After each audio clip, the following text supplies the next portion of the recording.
ওই রাধা ভাবে আমি বিভোর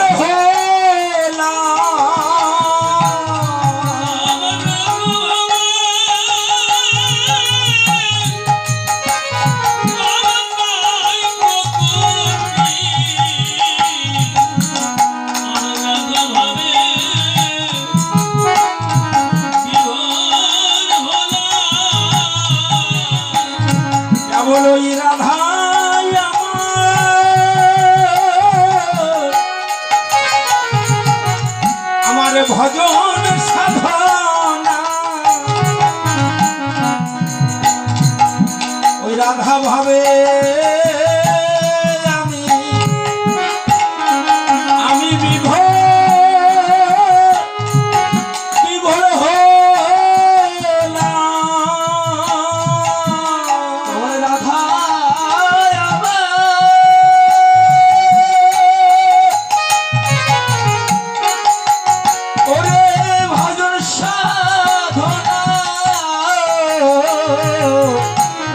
কেবল রাধা ভাবে আমি ওরে বিভার হলাম এই রাধা ভাবে বিভোর হলাম। শুধুমাত্র কি এটা কীর্তন? এটা আমাদের আছে প্রয়োজন। যখন দীক্ষা নিলাম, দীক্ষা গুরু কোন স্বরূপ? কৃষ্ণ স্বরূপ। স্থূল প্রবর্তক সাধক সিদ্ধি। স্থূলের গুরু পিতামাতা, প্রবর্তকের গুরু চৈতন্য গোসাই মানে দীক্ষা গুরু, সাধকের গুরু শিক্ষা গুরু কোন স্বরূপ? রাধা স্বরূপ। সিদ্ধির দেশের গুরু ভগবান শ্রীকৃষ্ণ নিজেই। সেখানে আর কাহার কোনো হাত নেই, অধিকার নেই। তাহলে স্থূল প্রবর্তক সাধক সিদ্ধি। এবার স্থূলের গুরু পিতামাতা। অবশ্যই পিতামাতার সেবা যত্ন করা দরকার। যদি আমরা কোনো সন্তান যদি আমরা এই কীর্তন যদি শ্রবণ করি, যদি আমাদের কর্ণগোচর হয়ে যায়, অবশ্যই আমাদের কথাটা ফলো করা তাদের দরকার। আমরা নিবেদন করছি, পিতামাতাকে তোমরা কোনোদিন আঘাত দিও না, কোনোদিন পিতামাতাকে আঘাত দিও না। কেননা ভজনের শুরুটাই স্থূলের গুরু পিতামাতা। আর সেখানে যদি আমার ভজন নষ্ট হয়ে যায়, আর কোন গুরুদেব আছে, কোন ভগবান আছে তোমাকে সেই জায়গা থেকে উদ্ধার করতে পারবে না। তাই পিতামাতাকে অবশ্যই আমাদের সেবা যত্ন সম্মান ইত্যাদি ইত্যাদি যত কিছু এ টু জেড সবকিছু করতে হবে। তুমি যখন ছোট ছেলে, তোমার পিতামাতা তোমাকে কত ভাবে যে লালন পালন করছে, তুমি হয়তো আজকে বড় হয়ে ভুলে যাচ্ছ।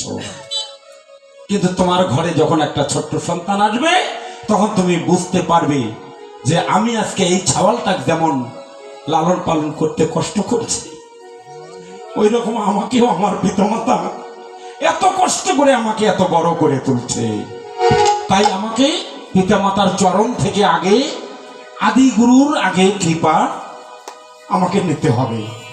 যদিও কথাগুলো খুবই ছোট ছোট, কিন্তু খুবই মূল্যবান কথা এই জায়গায় কিন্তু আছে। আমরা বড় হয়ে যখন যাই, বড় সাধু হয়ে গেলাম, মোটা মোটা মালায় গলায় দিলাম, প্রসাদ ভুজি হলাম, তখন মাকে আর চিনি না, বাবাকে চিনি না। তোমারই তো পিতামাতা। যদি ভজন পথে না আসে, তুমি চেষ্টা করো, তুমি সেখানে সাধু হয়ে তুমি রুষ্ট হইও না, সেখানে তুমি চেষ্টা করো, তাকে নিবেদন করো, তার চরণে বারবার তুমি মাথা নহিয়ে দাও। মা, বাবা, তোমাদের পথে আসতে হবে। বাবা না আসলে এ গৌর ভজন হবে না, তুমি শিখাও।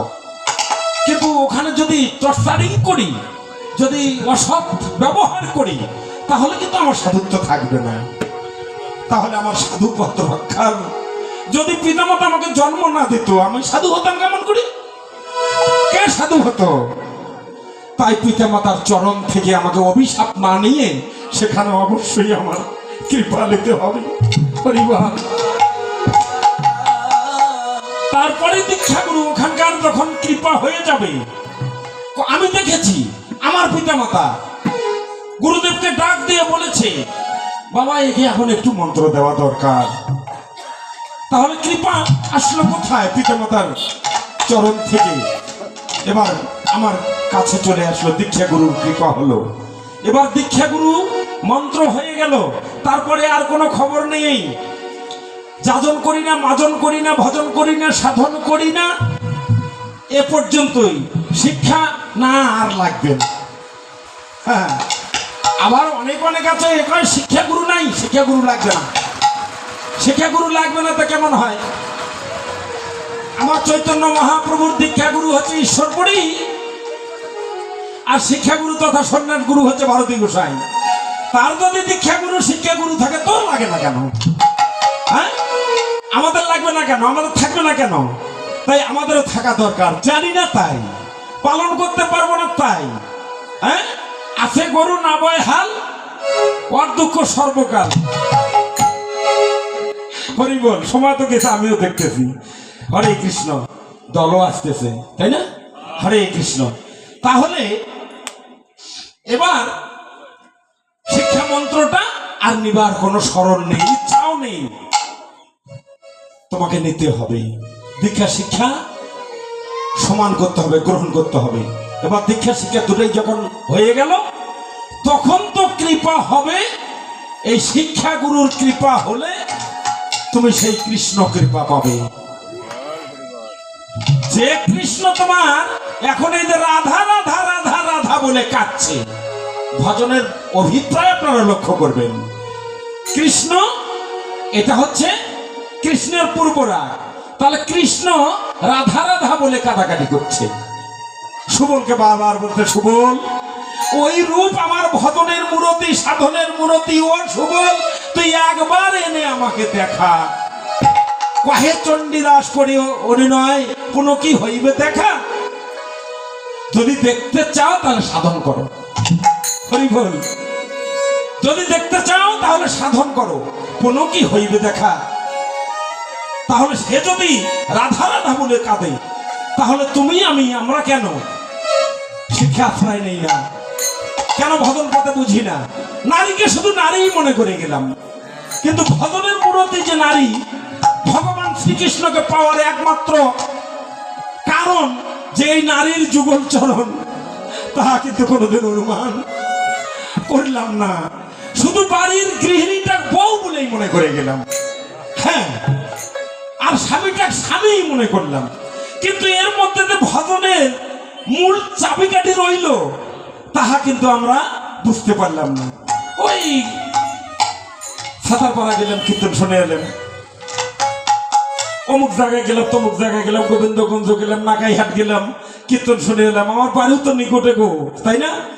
হ্যাঁ, আপনাদের সঙ্গে দেখা সাক্ষাৎ খুবই কম হয়, কেননা ওদের বাড়ির গরু বলে।